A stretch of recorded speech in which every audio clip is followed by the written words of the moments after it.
Hola, mis queridos videoescuchas. Hoy, Día de las Madres, me tomé un momento para grabar esto. Este es la quinta complacencia, digamos, que hago a Héctor, Héctor, mi yerno, quien me pidió que le que grabara pues para ustedes mis recomendaciones, pero ya les expliqué que no hago precisamente recomendaciones porque es muy difícil, siendo que no sé realmente quiénes me ven, salvo excepción de 3 o 4 de ustedes que me han hecho comentarios.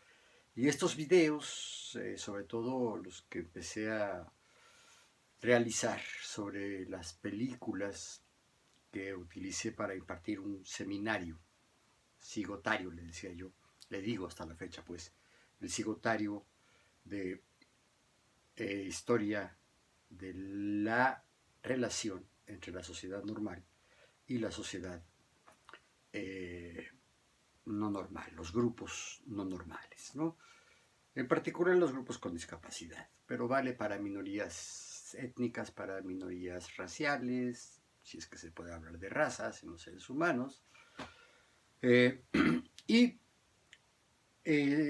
han sido bien recibidos, para mi sorpresa, porque son videos largos de temas que no son muy comunes ni muy accesibles, pero pues creo que han tenido una respuesta que a mí me ha dejado bastante satisfecho. Por supuesto que me gustaría tener mucho más seguidores, gente que viera mis videos, sí, pero creo que ha habido una buena respuesta y sobre todo ya más interacción, porque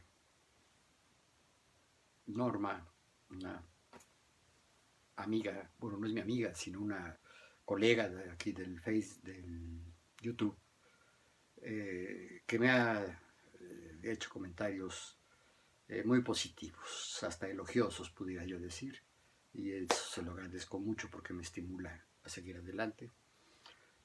Eh, y no se queja de la duración ni de los temas, sino que al contrario, le gusta, pues, le gustan. Eh, un primo, mi primo Amilcar, que me ha dado muy buenos tips, él es un estupendo fotógrafo que vive en la ciudad de León, en Guanajuato, me ha dado estupendos tips sobre iluminación, colocación de las cámaras, etcétera, etcétera. También hasta me pidió el cuestionario que utilicé para impartir, para analizar pues estas películas y poder decir de que qué es lo importante. Recuerden que yo daba clases en la normal de especialización donde se forman quienes van a ser maestras, predominantemente mujeres, de educación especial. Y yo tengo una visión muy crítica de la educación especial y de la formación de maestros de educación especial. Y cuando digo crítica, digo que me doy cuenta de ciertas desviaciones y en su momento pues las señalé y las he señalado y las seguiré señalando, pues, ¿no? Una de estas es que es una formación excesivamente instrumental, ¿no? Se basa mucho en las técnicas y en el qué hacer cotidiano. Y no digo que eso sea malo, digo que está bien. De verdad que los maestros de educación especial hacen maravillas para procurar los aprendizajes de personas con problemas de audición, con problemas de lenguaje, con problemas de visión, con problemas de pensamiento, con problemas de movilidad y hasta de conducta. Eh, Sin embargo, yo estoy convencido de que esta formación sería muy bien complementada. Permítame un segundito.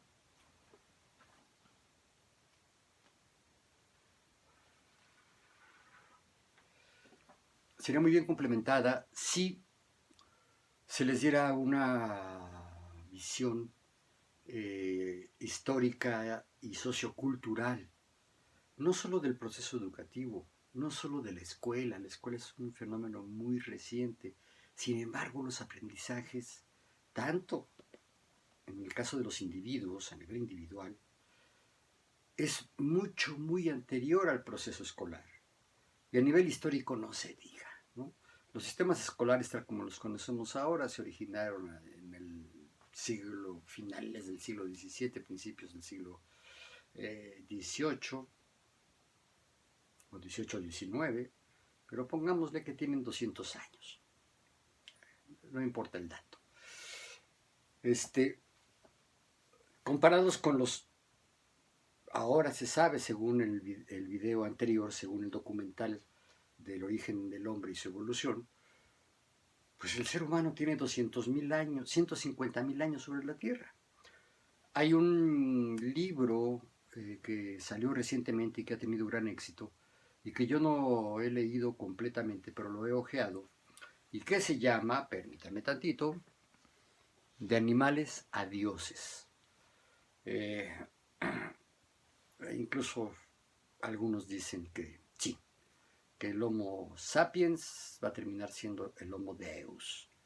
Y esto sucedió antes de que sucediera la pandemia esta que nos tiene aquí a todos encerrados y que ha cobrado muchos miles de muertos, más de 200.000 muertos en lo que lleva esta epidemia. Pero bueno, y que ha cambiado mucho nuestra vida cotidiana y que lo más seguro es que deje secuelas, no a nivel orgánico. Sí, los que se enferman pueden tener secuelas, sí, los que se enferman y se curan, ¿no? Pero las secuelas que preocupan son las secuelas a nivel social, a nivel económico, a nivel de la interacción entre los seres humanos, a nivel de los grupos. ¿Qué va a pasar? No lo sé, pero de eso no se trata esto, ¿no? Yo me preocupé porque mis alumnas desarrollaron una conciencia sociocultural crítica y esto requería de una conciencia de subjetividad, que se entiendan a sí mismas, que entiendan que estudiar al ser humano es estudiarse a sí mismo, ¿no? Y por eso es que seleccioné para ese seminario una serie de películas, porque eran muy reacias a la lectura, sobre todo a la lectura de textos técnicos y sobre todo históricos, ¿no? Entonces dije, pues yo modifiqué, pues, ya se los expliqué. Esta que voy a comentar hoy es la segunda película que veíamos en ese seminario cigotario. Y es una película llena de detalles maravillosos.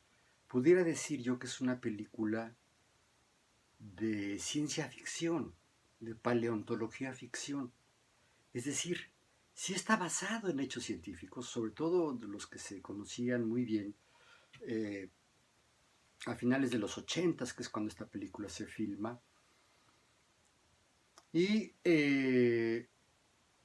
tiene en cuenta, o los grupos humanos que aparecen allí, o grupos no humanos, sino de homínidos, son correspondientes a los 4 grandes, pues llamémosle eslabones de la cadena evolutiva que llevó desde el Homo erectus, no, primero el Homo habilis, así se le llamó, al Homo erectus, al Homo sapiens y al Homo sapiens sapiens. Zoológicamente, nosotros los seres humanos contemporáneos, actuales, modernos les dicen, somos Homo sapiens sapiens, doblemente sapiens. Es decir, que no solo tenemos un pensamiento, sino tenemos un pensamiento que es capaz de pensarse a sí mismo, ¿sí? Es este que le llaman el pensamiento reflexivo, que puede volver sobre sí mismo y no solo pensar las cosas externas o idear cosas fantasiosas, no. Puede ver la realidad y con esa realidad ahora sí que meterla en el cerebro, meterla en el pensamiento, en el intelecto y hacer maravillas a partir de eso, ¿no? Maravillas como el lenguaje, como la expresión pictórica, que fue muy importante, fue también un vehículo de comunicación muy inicial, Las pinturas rupestres, así llamadas rupestres, que se han encontrado en cavernas sobre todo, se cree que eran una especie de instructivos, que al mismo tiempo eran homenajes, ¿no? Eran ceremonias, eran ceremoniales para artes como la caza, como la recolección, eh, sobre la naturaleza y sobre el propio ser humano. Bueno, eh, y digo yo que es una película de paleontología ficción, porque hace coincidir en el tiempo a grupos de homínidos que no coincidieron en el tiempo. De estos 4 que les acabo de mencionar, los únicos que coinciden en el tiempo son los 2 últimos. El Homo sapiens, sapiens a secas, que también es conocido como el hombre de Neandertal, y se le llama así porque los primeros restos que se encontraron de estos homínidos se encontraron en el valle de Neander, en Alemania. Y los hombres modernos somos los hombres de Cromañón, por, por la misma razón, porque los primeros restos, restos más antiguos del ser humano contemporáneo se encontraron en Francia, en una cueva que se llama Cro-Magnon. Entonces eran el hombre de Neandertal y el hombre de Cro-Magnon, ¿no? La película trata también de cómo se hizo la primera conquista tecnológica. No fue la primera, pero fue una conquista definitoria para que el Homo sapiens sapiens empezara a ser este ser al mismo tiempo constructor y al mismo tiempo destructor, ¿no? Este ser maravilloso que somos, yo siempre he dicho, no siempre pues, desde hace mucho tiempo, vengo diciendo que somos tan dotados en términos intelectuales, en términos culturales, que somos capaces de hasta inventar dioses. Creo que con esto también estoy marcando la perspectiva desde la que le estoy hablando. Es una perspectiva, por supuesto, profana. No creo, y las películas que les voy a mencionar, pues parten de un cuestionamiento de la idea de Dios. Ha habido miles de dioses en la historia de la humanidad. Y todas las religiones que surgen en torno a estos dioses o para inventar estos dioses se reclaman como las religiones auténticas. Alá es el Dios verdadero para los musulmanes, ¿no? Jehová es el Dios verdadero para los judíos. Dios le decimos al Dios cristiano, y ya sea católico, católico ortodoxo, protestante, las muchas sectas que hay del protestantismo, ¿no? Y bueno, ¿y cuántas guerras se han realizado en el nombre de Dios? Claro que ese es el pretexto, esa es la justificación, porque atrás de toda guerra hay un interés económico. Pero bueno, esto es otra historia. La película La Guerra del Fuego, que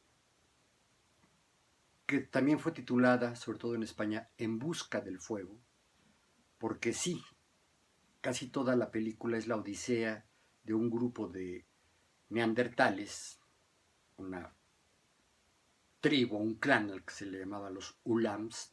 Bueno, en la novela, no sé de quién es la novela, existe la novela, pero el autor los llamó los Ulams, ¿no?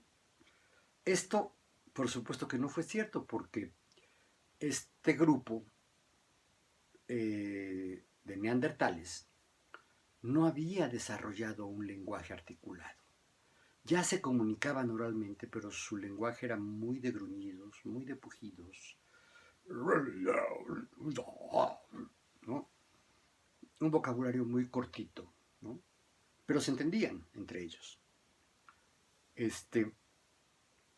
Y bueno, les voy a narrar, híjole, a ver qué tan rápido, a ver qué tan sintético puedo ser, porque insisto, es una película llena de detalles, es muy emocionante y termina siendo hasta romántica al final, ¿no?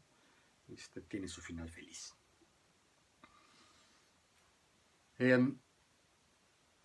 La película empieza con una escena en una cueva donde hay un conjunto de seres humanos, todos con los pelos muy largos, muy sucios, que están durmiendo juntos. No sé, debe de haber 50, 80 en esa cueva, ¿no? Pero todos están amontonados, ¿no? Y unos roncan, hay flatulencias, o sea, es muy realista la película. Y el único que duerme aparte es un hombre maduro, calvo, ¿no? El único calvo que aparece en la película es este. Por supuesto, barbado, ¿no? Pues no se rasuraban. Pero él tenía una covachita a un lado de la cueva donde cuidaba un anafre hecho de cuero seguramente, varas o huesos y cuero, donde conservaba un carboncito encendido, una brasa encendida, porque con esa podían producir fuego. Y producían fuego ya para cocer la carne, para calentarse, ¿no? Y para ahuyentar a los animales. Bueno, esa es la primera escena, ¿no? Pasan los créditos, etcétera, etcétera. Los créditos iniciales. Y de pronto se alterna la escena y se ve una especie de monos, ¿no? Vi una reseña en el internet que hablaba de unos monos en desarrollo o monos subdesarrollados. Era un homínido diferente, que seguramente estamos emparentados con él, pero que se extinguió mucho antes de que apareciera el Homo sapiens. Están muy bien erguidos, ¿no? Por eso se les llama Homo erectus, porque es el homínido erguido, y están completamente cubiertos de pelo, como si fueran gorilas o chimpancés, ¿no? Pero a diferencia de estos simios, recuerden la diferencia, simios son el gorila, el chimpancé, el orangután, el bonobo, nada más. No tienen cola, tienen 5 dedos, pero ninguno de ellos tiene esta capacidad, el pulgar oponible que les permite puñar. Pero tienen ya un desarrollo intelectual avanzado. Bueno, se ve que estos también se están comunicando en un lenguaje mucho más rudimentario. Ellos sí son puro gruñido, ¿no? Y se organizan para poner arriba de la cueva, digamos, en el techo de la cueva sería, ¿no? Recuerden que muchas de las cuevas es la ladera del cerro, ¿no? Tienen la entrada. Entonces hay manera en algunas, de subir a lo que sería el techo de la entrada, ¿no? Y ahí acumulan un montón, pero un montón de rocas y de troncos, ¿no? Y, y otros se esconden ahí a las orillas. Esta cueva está a la orilla de un arroyuelo, de un pequeño río, un arroyito, de donde tomaban agua, ¿no? Y también este es un bosque y se esconden entre el bosque. Los Homo erectus, vamos a llamarles los erectus, ¿no? Entonces viene el amanecer, viene el despertar. ¿Y quiénes se despiertan primero? Se despiertan unos 6 o 7 hombres, varones por supuesto. Uno de ellos después supe que se llamaba Noah, ¿sí? Noah o Now, Now. Y es como el líder de los guerreros de ese clan, ¿no? Y él sale con 2 de sus amigos, de sus colegas. Uno de ellos es uno muy grandote, interpretado por el actor Ron Perlman, que es el que hace Hellboy y el que hace también el papel de un jorobado en la película que también voy a comentar, El nombre de la rosa. Y sale junto con otros 3 que es algo así como la segunda línea de batalla, ¿no? Es como también un grupo eh, de guerreros, ¿no? De vigilantes, los más fuertes, los más hábiles, los más agresivos, y uno de ellos huele, creo que es Ron Perlman, ¿no? Que también tiene su nombre, pero no recuerdo cómo se llamaba, no sale en la película. Ah, les he de decir que la película no es muda, tiene sonido, tiene música, pero no está en ningún idioma porque no se hablaba ningún idioma, ¿no? Me dio mucha risa en el YouTube que decía, eh, película completa en español. Pues, ¿cuál español? Pues no había nada. No tiene lenguaje, ¿no? Pero uno entiende perfecto lo que se están diciendo, lo que se están comunicando, más que diciendo. Entonces rompe el man, de repente, otea con el olfato, olfatea el ambiente y le dice a Noah, Wakabu, Wakabu, Wakabu, ¿no? Entonces cogen sus lanzas, ya tenían lanzas, ¿no? Que eran unos palos afilados simplemente, y pues no ven a nadie. En eso llega el otro grupo, los otros tres, y dicen, no, que Wakabu. No lo dicen, pues, pero es la idea, ¿no? Ellos no perciben ningún olor y se vuelven a meter a la cueva. Mientras estos se quedan afuera para vigilar porque están oliendo algo raro. Seguramente ya habían detectado olfativamente a los erectus, ¿no? Y se ve que se acercan unos lobos. Pues claro, los lobos se acercaban a buscar comida, ¿no? Ya estos sapiens, estos neandertales, los ulams, que insisto son neandertales, ya podían usar el fuego, pero no lo podían producir.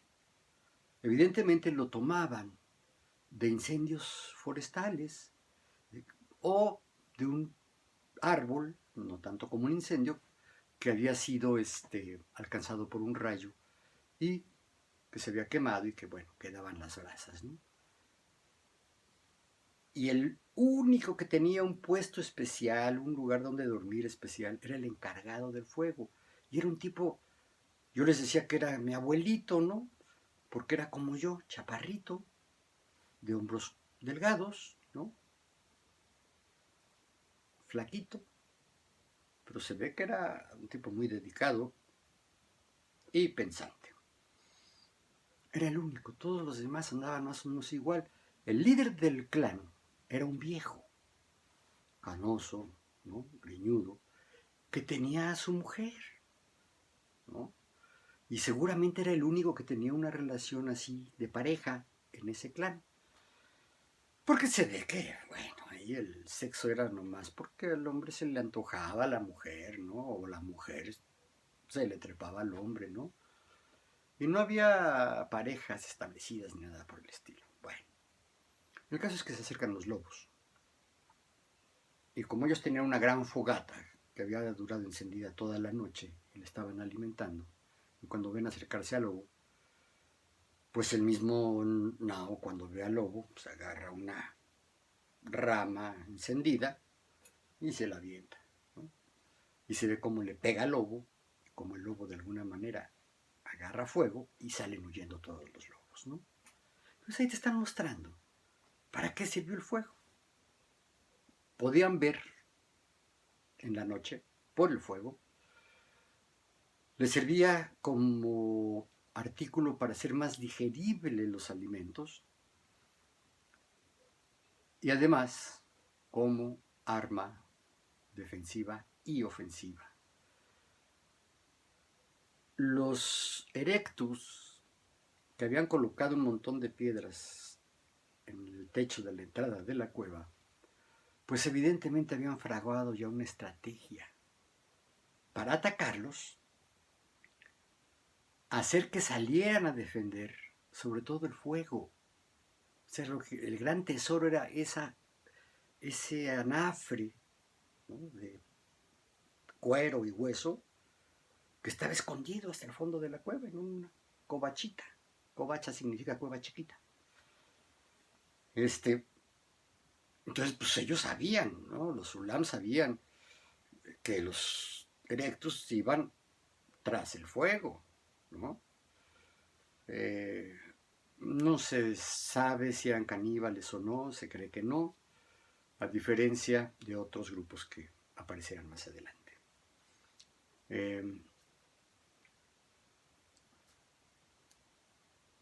Es que me quedé pensando que ya llevo 25 minutos y que apenas he narrado los primeros 5 o 10 minutos de la película.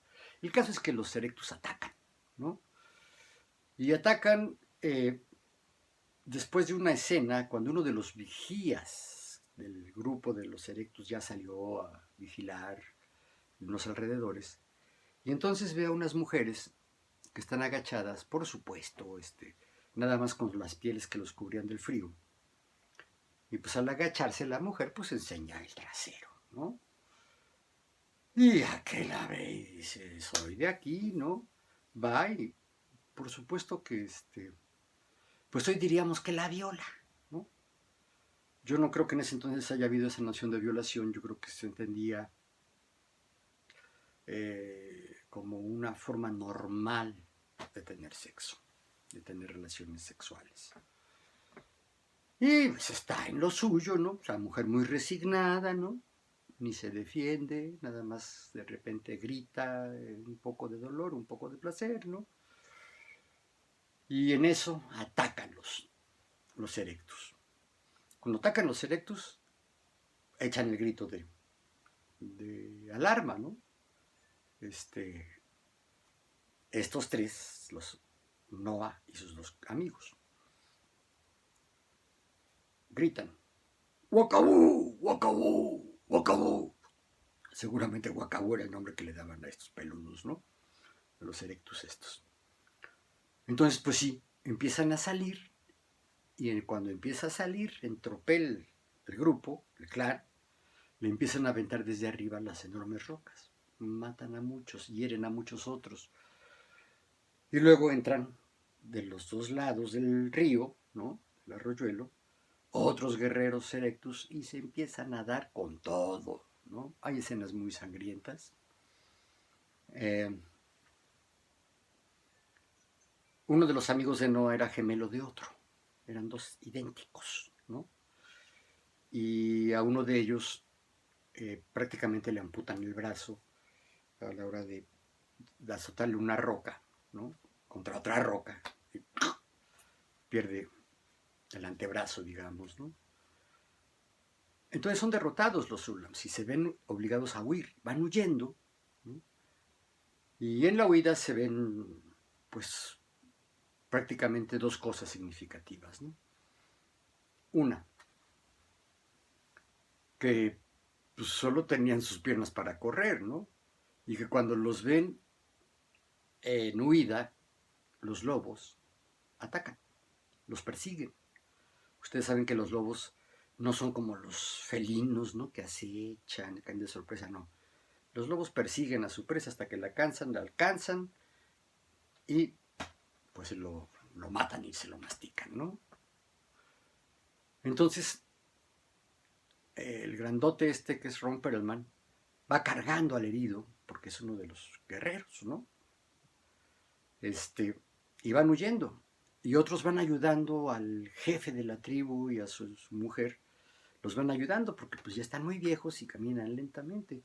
Seguramente estos viejos tendrían cuando mucho unos 50 años, porque se cree que el promedio de vida de aquellos grupos no habrá rebasado el promedio, los 20 años de edad. Un hombre de 50 era un verdadero y venerable anciano y daba las órdenes, ¿no? Entonces se ve como hay un momento en que, bueno, los lobos llegan a alcanzar a varios, pero hay muchos lobos. Y uno de ellos, cuando ya ve que los lobos lo van a alcanzar, pues simplemente se quita. Ron Perlman, que va cargando a su amigo, lo suelta. Lo que se ve allí es que, pues el que estaba mutilado, el que estaba impedido para el movimiento, sobre todo, simplemente se moría o se le dejaba morir, ¿no? El grupo no tenía recursos para cuidar a esta gente. Y a pesar de que había lazos de solidaridad sumamente fuertes entre ellos, no había recursos, no había insumos, ¿no? Ni organización, ni conocimientos para cuidar a los hoy discapacitados. Huyen y se meten a un humedal o a una especie de pantano. Se ve que es muy frío. La película la ubican hace 80.000 años. En una parte de Europa, en el centro de Europa. Y hace mucho frío, ¿no? Entonces llegan unos poquitos, los sobrevivientes, y se juntan en un islote. Y pues se sientan, ¿no?, a esperar. Entre ellos, también cuidado por otros guerreros, llega el hombrecito calvo, mi abuelito, con su anafre y un carboncito encendido allí.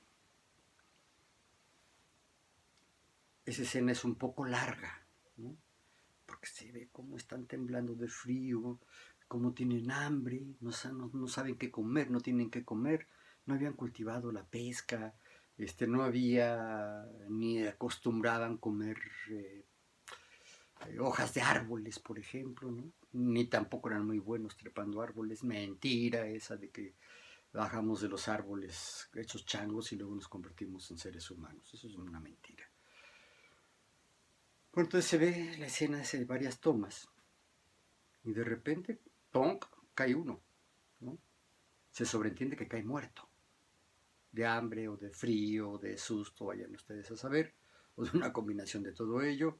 Se ve que pasan mucho tiempo así y no se atreven a salir del islote, porque si no, están los lobos o están los erectus, ¿no? Y ellos ya no eran muy poquitos y ya no tenían con qué defenderse. Alguno de ellos llevaba una lanza, pero eran bien poquitos. Entonces, cae otro, y en eso se levanta la mujer del jefe, que el jefe está así en shock, agarra el gran báculo. El báculo es un bastón de mando, que no era más que una raíz de un arbolote, ¿no?, una raíz que tenía hasta arriba así unas raíces un poco más delgadas, ¿no? Pero ese era el bastón de mando. Entonces agarra a ella el bastón de mando, se lo da a su marido, a su pareja, al jefe, y le dice, le exige que haga algo, ¿no? Entonces ya como que el viejo reacciona y manda a llamar a Noah y a sus dos amigos. Y algo les dice. ¿Qué les dice? Pues seguramente vayan a buscarle fuego. Porque para esto, lo que decide a la mujer levantarse es que de pronto el pelón, mi abuelito, el flaquito se da cuenta de que ya se está extinguiendo su brasa, ¿no? Entonces empieza a soplarle para volverla a encender, para reencenderla, hasta que se extingue. Cuando se extingue, la mujer le dice, oye, manda a tus bravos a buscar fuego, ¿no? Pero ahí está la explicación del título de la película. De ahí en adelante vienen una serie de aventuras que viven estos tres, ¿no?, en busca del fuego. Por los paisajes, por la fauna que se alcanza a filmar, que filma el director Jean-Jacques Annaud, se ve que pasan por varias regiones de climas diferentes y se van acercando a regiones cada vez más cálidas, ¿no? Y yo creo que aquí dejamos esto, que es el primer capítulo, para narrarles otros 2 o 3 capítulos más, bueno, por lo menos otro, ¿no? Donde les cuente pues el resto de la película, porque aquí empieza lo bueno, aquí empieza lo interesante, es la búsqueda del fuego y cómo tienen que pelear con otros grupos. Van a aparecer en la película otros dos grupos de homínidos. Bueno, otro grupo de homínidos y el Homo sapiens sapiens. El otro grupo de homínidos es un grupo mucho más primitivo, el Homo habilis, que ya tenía capacidad de tejerse, de hacerse de sus vestimentas y de medio hacer armas, ¿no? Hacían garrotes, hacían lanzas, pero también el lenguaje era diferente, ¿no? Si los neandertales hablaban así, no se les oye más que gruñidos y rugidos a los erectus. Y más adelante se van a topar también, insisto, con los Homo habilis, que son más chaparritos, pero son más anchos, ¿no? Son más fornidos y tienen emiten unos sonidos como gruñidos, pero agudos, agudos, agudos. Y así se comunican entre ellos, ¿no? Pelean con ellos. Y estos sí son caníbales. La forma en que descubren que son caníbales es entre sorprendente y chistosa, ¿no? Y se dan cuenta estos guerreros Zulams, Nao y su grupo, que tenían colgados de un árbol como si fueran jamones, ¿no? Jamones ibéricos, a dos personas, esos sí son sapiens, que ya son más delgaditos, que están decorados, están pintados, ¿no? Uno es un hombre y otro es una mujer. Seguramente eran una pareja que fueron atrapados por ellos. Y al hombre pues ya le cortaron también un brazo y una pierna, ya está desangrándose, ¿no? O está muerto, porque se los van comiendo poco a poquito, ¿no? Y ahí aparecen pues ya los cuatro grupos de humanos o prehumanos, 3 prehumanos y unos humanos, y estos van a ser los humanos. Luego te das cuenta porque son mucho más finitos de facciones. Se pueden ser como yo, como tú, como cualquiera, ¿no? Así de finitos, ¿no? Porque los otros eran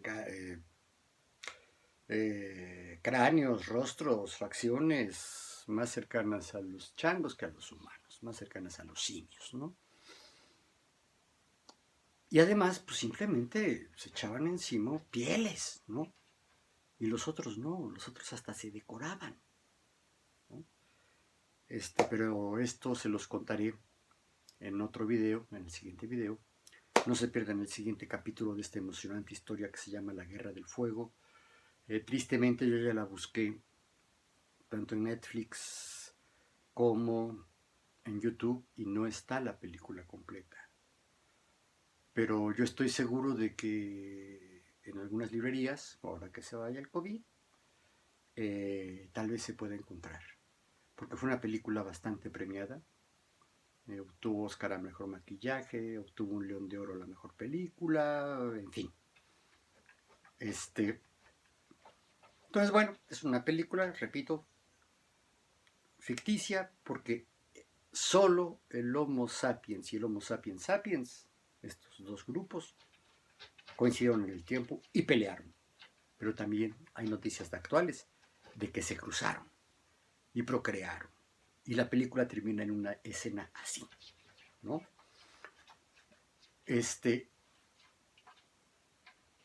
Y sí les quiero terminar de contar la película y señalar algunas escenas que son muy, muy significativas para entender esta historia, para entender qué es el Homo sapiens sapiens y cómo no somos los inventores de la cultura y la civilización.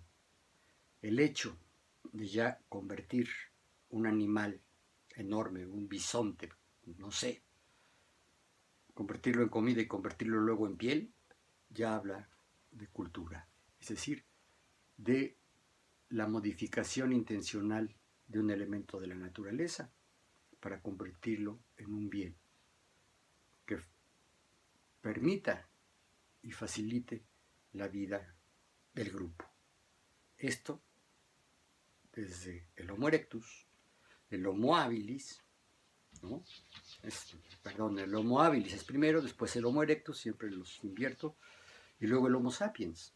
Ya el Neandertal ya tenía hasta rituales mortuorios, también usaban elementos para decorarse, y el Homo sapiens ya es sedentario, ya hace aldeas, ya tiene un culto religioso, tiene templos, ¿no? De carrizo, de palma, de lo que quieran, pero ya tiene templos. Entonces, el resto de la película, además de que es muy emocionante, insisto, deja ver ciertos elementos que permiten ver cómo la cultura, es decir, el medio ambiente creado por el hombre, transformando a la naturaleza para beneficio propio, es antiquísima, es anterior al ser humano, ¿no? Pero el ser humano la lleva hasta hoy a su máxima expresión. Me faltó decirles algo, un dato que creo que es importante. La película está muy cuidada. Por ahí unos dicen, es que se cometieron errores históricos. No, no son errores.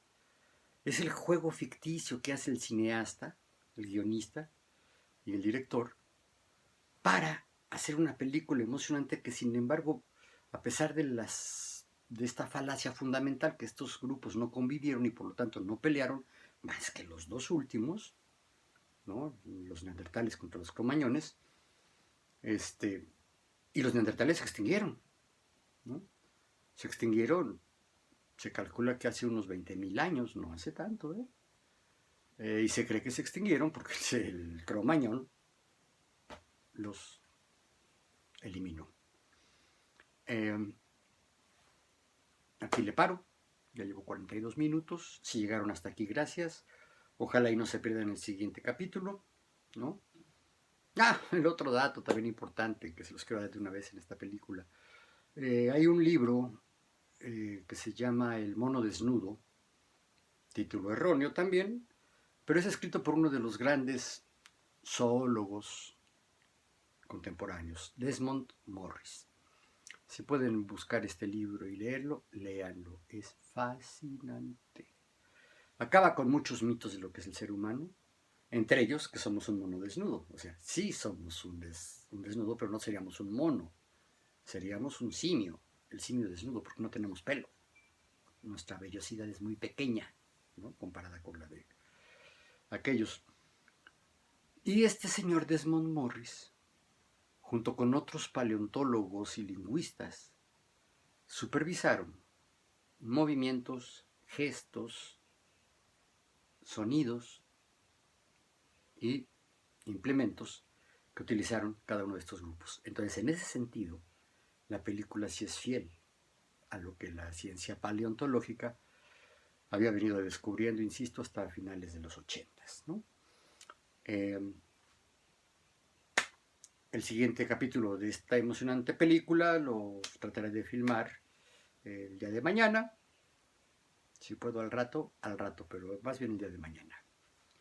Gracias por llegar hasta aquí. Son 3/4 de hora, no he determinado ni la primera cuarta parte de la película.